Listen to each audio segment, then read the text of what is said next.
बेटा यूट्यूब पे मेरी किसी भी वीडियो को सर्च करने के लिए आप यूट्यूब सर्च बार के अंदर आप एक्सरसाइज लिखें। फॉर एग्जांपल मैंने सर्च करना है एक्सरसाइज 1.11 क्लास 8 बाय ग्रूम मैथ। बाय ग्रूम मैथ आपने लाजमी तौर पे लिखना है। इसको आप सर्च कर दें तो हमारे पास मेरी जो वीडियो है वो आ जाएगी, ओपन हो जाएगी। तो इसी तरह अगर मैंने यहाँ पे फॉर एग्जांपल 1.15 को सर्च करना है या 1.12 को सर्च करना है तो आप 1.15 को आप लिखें और इसको सर्च करें तो हमारे पास 1.15 जो है वो निकल के आ जाएगी। जी ये देखें। इसी तरह इसमें एक और चीज़ जो है वो मैं बताने जा रहा हूँ कि मैंने जो डिस्क्रिप्शन के अंदर जो है ना टाइमलाइन जो है वो शो कर दिया है। तो आप किसी भी वीडियो को आप सर्च करने के लिए फॉर एग्जांपल मैंने अब यहाँ पे 17 एक्सरसाइज को यहाँ पे सर्च करना है जो मैं एक्चुअली आपको बताना चाहता हूँ। तो जैसे ये मैंने 1.17 एक्सरसाइज को सर्च किया तो ये 1.17 जो है वो मेरे पास आ गई है। तो इसकी आप डिस्क्रिप्शन में जाएं। ये डिस्क्रिप्शन में आप स्क्रीन पे नज़र आ रहा है, डिस्क्रिप्शन ओपन करें तो इसकी जो है नेक्स्ट इसके ना ये पार्टीशन आपको नज़र आ रही है। यही चीज़ एक्चुअली मैं आपको बताने जा रहा हूँ जो मैंने मीन्स के इसके अंदर बेहतरी लेकर आया हूँ। वो ये है कि अगर आपके पास क्वेश्चन के 7 या 8 पार्ट्स हैं, 10 हिस्से हैं, फॉर एग्जांपल 10 जूस हैं या 8 जूस हैं, 5 जूस हैं, आपको चाहिए 4 वाला पार्ट। मतलब कि आपने चौथा जूस जो है वो आप चाहते हैं कि मैंने पहले 3 नहीं करने, मुझे सिर्फ चौथा जूस चाहिए।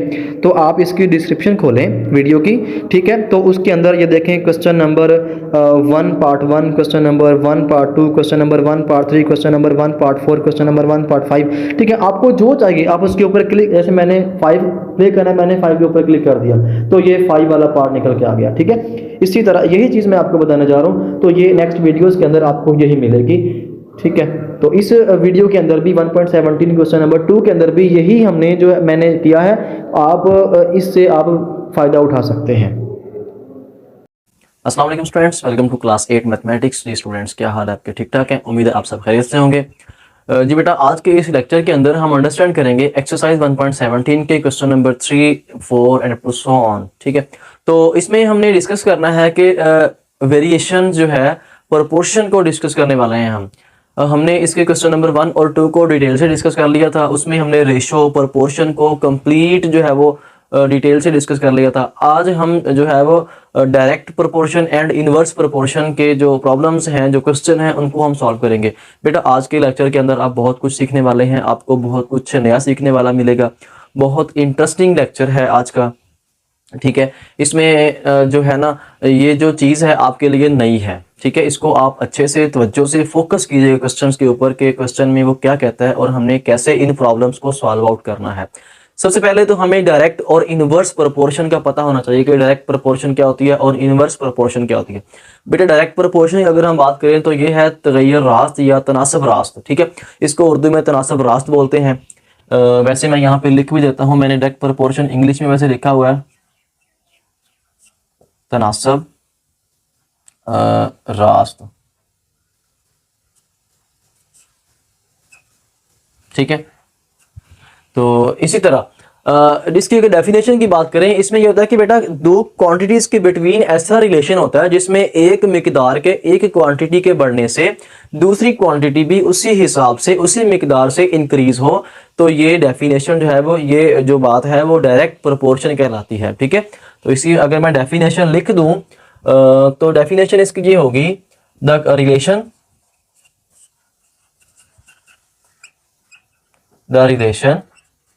between quantities if one is increase या फिर डिक्रीज। देखिए, द रिलेशन बिटवीन, यहाँ पे आना था two quantities. The relation between two quantities if one is increase या डिक्रीज मींस कि अगर एक वैल्यू, एक क्वांटिटी, एक जो मिकदार है वो इंक्रीज हो रही है या डिक्रीज हो रही है, उसके विद रिस्पेक्ट टू जो दूसरी क्वांटिटी है वो भी इंक्रीज हो या डिक्रीज हो। The relation between two quantities if one is increase या decrease then other is also increase या डिक्रीज, ठीक है। तो ये क्वांटिटी जो है वो डायरेक्ट प्रोपोर्शन कहलाएगी। फॉर एग्जांपल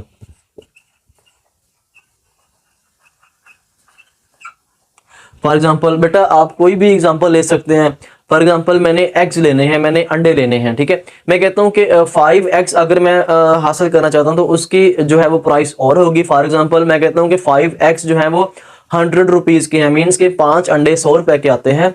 तो बेटा अगर मैं कहता हूं कि 7 eggs मुझे चाहिए, मैंने eggs की जो क्वांटिटी है वो बढ़ा दी है, एक्स की मिकदार बढ़ा दी है, तो मेरे पास जो उनकी पेमेंट है, जो उनकी रकम है वो कितनी आएगी बेटा? ऑब्वियसली वो भी बढ़ जाएगी, जाहिर सी बात है। जब मैंने 5 अंडे लेने हैं 100 रुपए के, तो मैं कहता हूँ 7 अंडे कितने के आएंगे? तो बेटा वो आ जाएंगे हमारे पास 140 रुपए के, ठीक है। तो इस तरह ये रिलेशन है डायरेक्ट दो क्वांटिटीज के बिटवीन, और इस सारे प्रोसीजर को हम नाम देंगे डायरेक्ट प्रोपोर्शन का। तो इसी तरह इनवर्स प्रोपोर्शन है। इनवर्स प्रोपोर्शन क्या होता है बेटा? इनवर्स प्रोपोर्शन में ये होता है कि अगर एक क्वांटिटी इंक्रीज हो रही है, उसी के हिसाब से दूसरी क्वांटिटी डिक्रीज हो रही है। ये तो था एक इंक्रीज दूसरी भी इंक्रीज हो तो फिर डायरेक्ट प्रोपोर्शन होगी। अगर एक क्वांटिटी इंक्रीज हो रही है, दूसरी क्वांटिटी डिक्रीज हो, तो ये हमारे पास इनवर्स प्रोपोर्शन होती है। मीन्स कि उसको हम बोलते हैं तनासब माकूस। उसको मैं फिर नहीं यहाँ पे डेफिनेशन लिख रहा, जस्ट मैंने ये लिखी है। तो उसकी एग्जांपल बता देता हूँ आपको। उसमें एग्जांपल ये होगी कि फॉर एग्जांपल मैं एक गाड़ी की स्पीड की बात करता हूँ कि एक कार है वो जा रही है मतलब 30 किलोमीटर फी घंटा की स्पीड से, ठीक है। मैंने बात की थी अगर एक क्वांटिटी इंक्रीज हो दूसरी डिक्रीज हो, ठीक है, या एक डिक्रीज हो दूसरी इंक्रीज हो, मतलब एक के बढ़ने से दूसरी कम हो, एक के कम होने से दूसरी बढ़ जाए, ठीक है। तो ये रिलेशन जो है ये जितना तल्लक है ये तगय्युर माकूस या तनासब माकूस कहलाएगा। अब मैं कहता हूँ कि कार जो है वो 30 किलोमीटर फी घंटा की स्पीड से जा रही है, तो वो जो है वो सपोज कर लें वो लेती है जी कोई फासला तय करने में 10 मिनट लेती है, ठीक है। अगर मैं कहता हूं कि वो जो कार है वो अगर चली जाए 40 किलोमीटर फी घंटा की स्पीड से, तो क्या टाइम कम लगेगा उसी जगह पहुंचने के लिए जहां पहुंचने के लिए उसने 10 मिनट लगाए थे? क्या अब उसे वही टाइम लगेगा? नहीं, अब उसको कम टाइम लगेगा। देखें एक वैल्यू इंक्रीज हो गई, मीन्स कि उसकी जो स्पीड थी वो इंक्रीज हो गई, उसका जो टाइम था वो डिक्रीज हो गया। ये रिलेशन जो है ये इनवर्स प्रोपोर्शन कहलाता है या तनासब माकूस कहलाता है। तो बेटा अब हम मूव करते हैं इनके प्रॉब्लम्स की तरफ। क्वेश्चन किस टाइप के हैं, क्वेश्चन के अंदर क्या कहता है। तो बेटा अगर आप चैनल पे फर्स्ट टाइम आए हैं तो आप चैनल को सब्सक्राइब कर दें, बेल आइकन को क्लिक कर दें। इसका फायदा ये होगा कि आपको नेक्स्ट आने वाला हर नोटिफिकेशन पहुंच जाएगा। और एक बात ये भी है कि इसके अंदर मैंने डिस्क्रिप्शन के अंदर एक ऐसा जो है वो स्टेप जो है वो इंक्लूड किया है कि आप इसकी डिस्क्रिप्शन को ओपन करें, डिस्क्रिप्शन के अंदर इसके पार्ट्स बन जाएंगे। जो पार्ट्स आपको चाहिए, मीन से क्वेश्चन नंबर 3, 4, 5, 6, 7 जो भी आपको चाहिए आप उसके ऊपर क्लिक करें, ठीक है। तो आपके पास वही क्वेश्चन जो है वो ओपन हो जाएगा। बजाय इसके आपने अगर 4 वाला क्वेश्चन ओपन करना है तो आपको 3 वाले को देखने की जरूरत नहीं है, तो आप डायरेक्ट जो है वो क्वेश्चन नंबर 4 पे पहुंच जाएंगे। या अगर आप 5 क्लिक करते हैं तो आप क्वेश्चन नंबर 5 पे डायरेक्टली पहुंच जाएंगे, क्वेश्चन नंबर 3 और 4 आपका स्किप हो जाएगा, ठीक है जी। मूव करते हैं क्वेश्चन नंबर 3 की तरफ, ठीक है। क्वेश्चन नंबर 3 की अगर आप स्टेटमेंट पढ़ें तो स्टेटमेंट के अंदर ये कहता है कि हमने 150 शर्ट्स जो है वो तैयार करनी है। जो 150 शर्ट्स हैं, 150 कमीजें हैं, वो 6 मशीनों से एक दिन में तैयार होती हैं, ठीक है। अगर हमने 225 शर्ट्स तैयार करवानी है तो उसके लिए कितनी मशीनें दरकार होंगी, ये हमारा क्वेश्चन है। तो इसको हमने सॉल्व आउट करना है। फिर देखें स्टेटमेंट को, आप गौर से देखें कि 150 शर्ट्स स्टिच्ड इन 1 डे बाय 6 मशीन्स, मतलब कि जो 150 कमीजें हैं वो 6 मशीनों से सिलाई होती हैं। फिर 225 जो शर्ट्स हैं, 225 कमीज हैं, वो कितनी मशीनों से जो है वो सिलाई होंगी। मैंने सपोज कर लिया लेट जो मशीन्स हैं वो X होंगी, ठीक है। ये सारा मैंने लिख लिया है लेकिन स्टेटमेंट नहीं यहाँ पे दी। अब इसको सॉल्व आउट करते हैं। तो बेटा इसका जो यहाँ पे हमने लगाने हैं, हमेशा जो डायरेक्ट प्रोपोर्शन का जो क्वेश्चन होगा उसके जो एरो के निशान है वो ऊपर की तरफ होंगे, सिंबल इस तरह होगा, ठीक है। अब ये क्वेश्चन आप देखें, अगर 150 शर्ट्स जो हैं वो 6 मशीनों से सिलाई होती है एक दिन में, फिर 225 शर्ट्स एक ही दिन में कितनी मशीनों से सिलाई होंगी। अब अगर 225 कमीजें हमने सिलाई करनी है तो हमें मशीनें कम दरकार होंगी या ज़्यादा हमें इस्तेमाल करनी पड़ेंगी। हमें मशीनों की ज़्यादा मशीनों की ज़रूरत पड़ेगी। मीन्स कि एक क्वांटिटी इंक्रीज हुई है, दूसरी भी इंक्रीज होगी। बेटा इसका एरो का निशान हमेशा हर क्वेश्चन में ऊपर की तरफ होगा। तो इसके मतलब इसको देख के हमने बताना है कि ये फिर नीचे की तरफ होगा या ऊपर की तरफ होगा। अगर हमारा क्वेश्चन जो है वो डायरेक्ट प्रोपोर्शन का है तो दोनों ऊपर की तरफ सिंबल होंगे इसके। अगर क्वेश्चन हमारा इनवर्स प्रोपोर्शन का है तो इसका सिंबल नीचे की तरफ होगा। क्योंकि ये डायरेक्ट का है तो ये ऊपर की तरफ होगा। इसको आपने लिखना कैसे है, ये सबसे जो समझने वाली बात है वो ये है, पहले हमने इसको लिखना है। ये आ जाएगा मतलब जहां से एरो स्टार्ट हो रहा है, यहां से स्टार्ट हो रहा है उसको हमने पहले लिखना है ओवर, बाकी जो जिस पे एंड हो रहा है उसको हमने बटे में लिखना है। इक्वल लगा दें, इसको आप रेशो की फॉर्म में भी लिख सकते हैं लेकिन ये जरा मेथड इजी है, ठीक है। तो उसका भी मैं बता देता हूं। और इसको लिखेंगे ये 25 ओवर 150 हो जाएगा, ठीक है। अब हमने x की वैल्यू फाइंड करनी है। इस 6 को इधर मल्टीपल कर दें।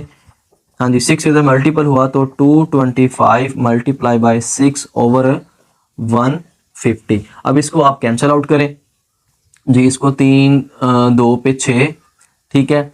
और ये 3 5 पे 15 और यहाँ पे आ जाएगा 0, ठीक है। अब ये 2 1 बार 2 2 25 पे 50 होता है, ठीक है। ये x is equal to 225 over 25। तो बेटा अब हमने इसको कैंसिल आउट करना है। कैंसिल कैसे होगा, अब ये 25 पे कर दें या 5 पे कर दें, आपकी मर्जी है।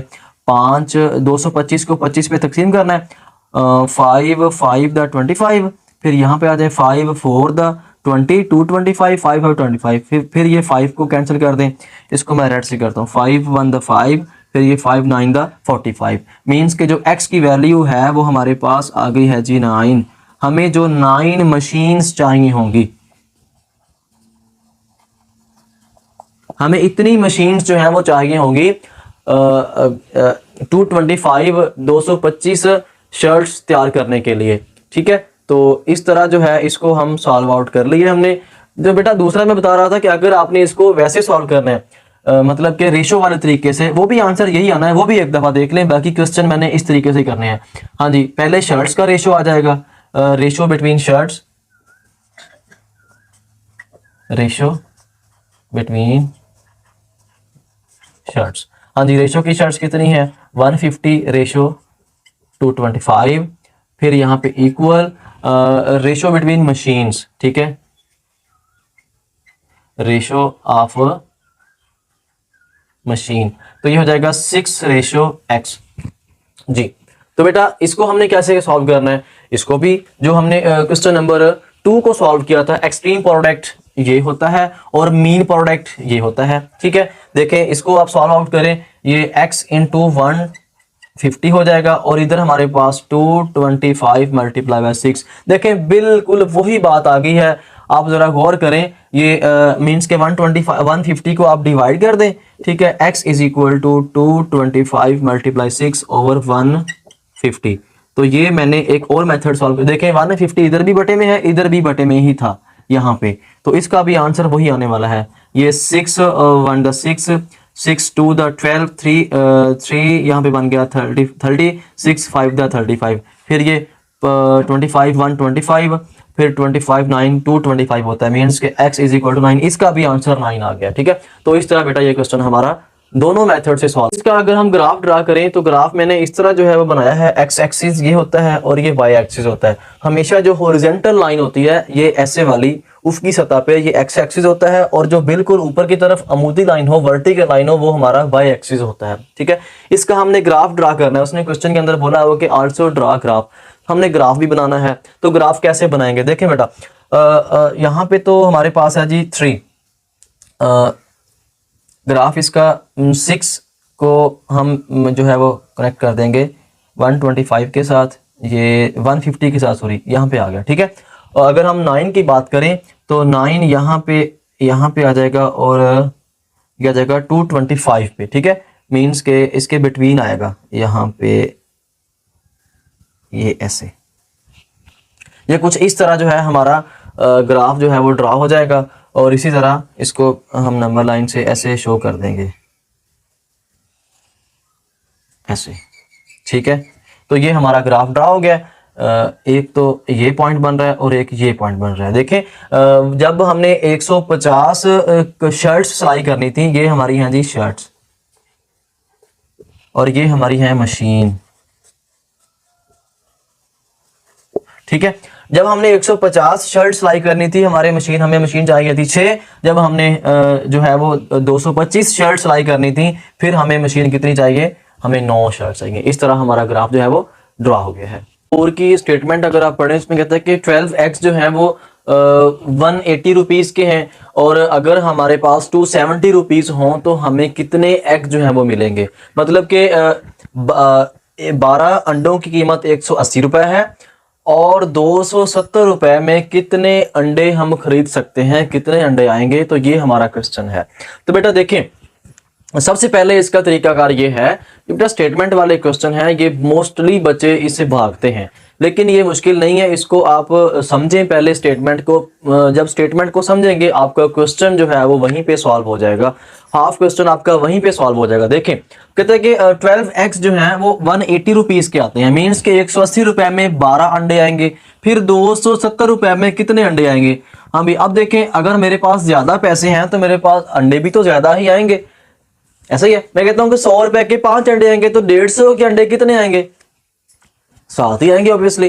तो यही हमारा क्वेश्चन है। तो बेटा मैंने बताया था कि इसका जो एरो है ये ऊपर की तरफ होगा। अब देखें, अगर एक क्वांटिटी बड़ी है तो दूसरी भी बढ़ेगी, तो ये फिर सोचें कौन सी प्रोपोर्शन है, ये डायरेक्ट प्रोपोर्शन होगी जी। तो इसका भी साइन ऊपर की तरफ होगा, ठीक है। इसको लिखेंगे कैसे, इसको लिखेंगे x/12 इज इक्वल टू, जिस जहां से एरो स्टार्ट हो रहा है, जहां से तीर का निशान स्टार्ट हो रहा है वो नंबर ऊपर होगा, जहां पे एंड हो रहा है वो नीचे आ जाएगा। अब ये 270/180, ठीक है। अब हमने इस 12 को दोनों तरफ मल्टीप्लाई करना है, इसको इधर मल्टीपल कर दें, यहाँ पे डिवाइड हो रहा था x/12, इधर भी हमने 12 से मल्टीपल किया, ये 270/180 इधर भी हमने 12 से मल्टीपल किया, ये कैंसिल हो गया। तो x इज इक्वल टू, ये बेटा 0 0 से कैंसिल हो गया, ठीक है। अब ये 6 2 द 12 सॉरी 6 2 द 12 6 3 द 18, ठीक है। अब 3 1 द 3 3 9 द 27। अब इस 9 को और 2 को आप मल्टीपल कर दें, ठीक है। ये 9 और 2 को आप मल्टीप्लाई करें, क्या आंसर आएगा, ये हमारे पास जो है वो x आ जाएंगे 9 2 18 जी। मीन्स के हमारे पास जो 270 रुपीज में एग्स आएंगे वो 18 एग्स आएंगे, ये हमारा आंसर है, ये एग्स होंगे, ठीक है। ये हमारा आंसर है, ठीक है बेटा। इस तरह हमारा क्वेश्चन जो है वो सॉल्व आउट हो गया। अगर हम इसी के ग्राफ की बात करें जी, तो अगर हम इसके ग्राफ की बात करें तो इसका ग्राफ हमने ड्रा करना है, ये x एक्सिस होता है हॉरिजॉन्टल और ये y एक्सिस होता है, ठीक है।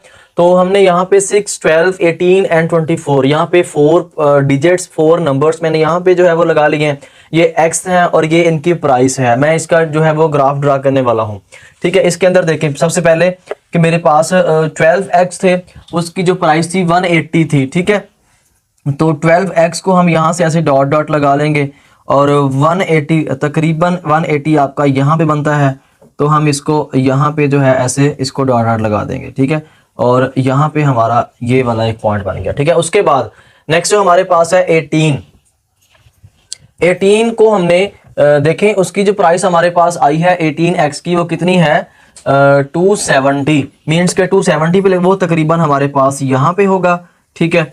तो 18 को आप यहाँ से इसको जो है डॉट डॉट लगाएं और आपका जो ग्राफ बनेगा तकरीबन यहाँ से ऐसे, ठीक है। ये ऐसे डॉट डॉट होंगे, ठीक है, ये एक ही लाइन नहीं होगी। तो ये हमारे पास भाई इसका ग्राफ बन जाएगा। अगर आप इसको स्केल से बनाएंगे, इसकी मतलब कि ये वाला डिस्टेंस इक्वल रखें, ये तो मैंने अप्रोक्सीमेटली समझाने के लिए आपको लिखा है। आप दूसरा ग्राफ भी इसका बना सकते हैं, मतलब कि x वाले ऊपर y वाले ऊपर, ठीक है, y वाले नीचे, वो x वाले को x कर लें, y वाले को प्राइस कर लें, ठीक है। उस तरह भी आपका ग्राफ ड्रा हो जाएगा, लेकिन मैंने आपको इस तरीके से करवा दिया। तो ये आपका हो जाएगा भाई इसका ग्राफ हमारा जी। तो इस तरह ग्राफ जो है वो हमारा कवर हो जाएगा। क्वेश्चन नंबर 5 में कहता है कि इसकी आप स्टेटमेंट गौर से देखें। कहता है कि 30 लेबर्स हैं, 30 मजदूर हैं, ठीक है। वो एक गड्ढा खोदने के लिए, अर्थ को डिम करने के लिए, उसके अंदर कोई गड्ढा खोदने के लिए वो 3 घंटे लेते हैं। 3 घंटों में 800 क्यूबिक सेंटीमीटर का जो गड्ढा है वो खोदते हैं, ठीक है। अगर उसी गड्ढे को खोदने के लिए वो उन्हें 2 घंटे दिए जाएं, ठीक है, तो वो कितने जो मजदूर हैं वो हमें चाहिए होंगे, ठीक है। वो कहता है कि 30 मजदूर एक गड्ढा खोदने के लिए, ठीक है, वो तीन घंटे लेते हैं। टाइम इन आवर्स, टाइम घंटों में है, 3 घंटे लेते हैं। तो 2 घंटे अगर उन्हें दिए जाएं तो फिर कितने मजदूर हमें चाहिए होंगे। देखें इसका जो सिंबल है इसका तो जाएगा ऊपर की तरफ ऐसे, बाकी इसको हमने अब जो है देखना है कि ये नीचे को आएगा। सबसे पहले ये देखें कि ये डायरेक्ट प्रोपोर्शन का क्वेश्चन है या इनवर्स प्रोपोर्शन का क्वेश्चन है, ठीक है। तो देखिए बेटा, अगर 30 लेबर्स हैं, 30 मजदूर हैं, तो वो 3 घंटे टाइम काम करके वो एक काम करते हैं। अगर उन्हें 2 घंटे टाइम दिया जाए तो मजदूर उसी काम को करने के लिए, मैंने टाइम कम कर दिया है तो मजदूर क्या होंगे, देखें टाइम कम हो गया। एक काम को करने के लिए 3 घंटों में 30 मजदूर एक काम करते हैं, मतलब 800 क्यूबिक सेंटीमीटर का गड्ढा खोदते हैं। अगर वही 800 क्यूबिक सेंटीमीटर का गड्ढा खोदने के लिए उन्हें 2 घंटे दिए जाएं तो हमें ऑब्वियसली ज्यादा मजदूर चाहिए होंगे। देखें एक क्वांटिटी कम हुई है, दूसरी इंक्रीज हो रही है, तो ये हमारे पास इनवर्स प्रोपोर्शन होगी, ठीक है। ये ऊपर की तरफ जा रहा है, फिर इसका जो सिंबल है ये नीचे की तरफ ऐसे होगा। इसको लिखना कैसे है, ये x/30 इक्वल, ये बेटा मैंने कहा जहां से तीर स्टार्ट हो रहा है वो ऊपर वैल्यू आएगी ये 3/2 ऐसे आ जाएगा। अब हमने 30 को इधर मल्टीपल करना है, x is equal to 3 multiply by 30/2। अब इस 2 को कैंसिल कर दें, 2 बंदा 2, 2 15 30, 15 को 3 से मल्टीप्लाई करें, x इज इक्वल टू ये हमारे पास आ जाएगा 45। मीन्स के हमें 45 लेबर्स चाहिए होंगे जी। इतने मजदूर हमें चाहिए होंगे अगर हम उनको 2 घंटे टाइम दें काम करने के लिए। इस तरह हमारा क्वेश्चन नंबर 5 जो है वो कंप्लीट हो गया, ठीक है बेटा। इंशाल्लाह नेक्स्ट मिलेंगे नेक्स्ट वीडियो के अंदर नेक्स्ट टॉपिक के साथ। तब तक के लिए अल्लाह हाफिज़, अपना बहुत सारा ख्याल रखिएगा।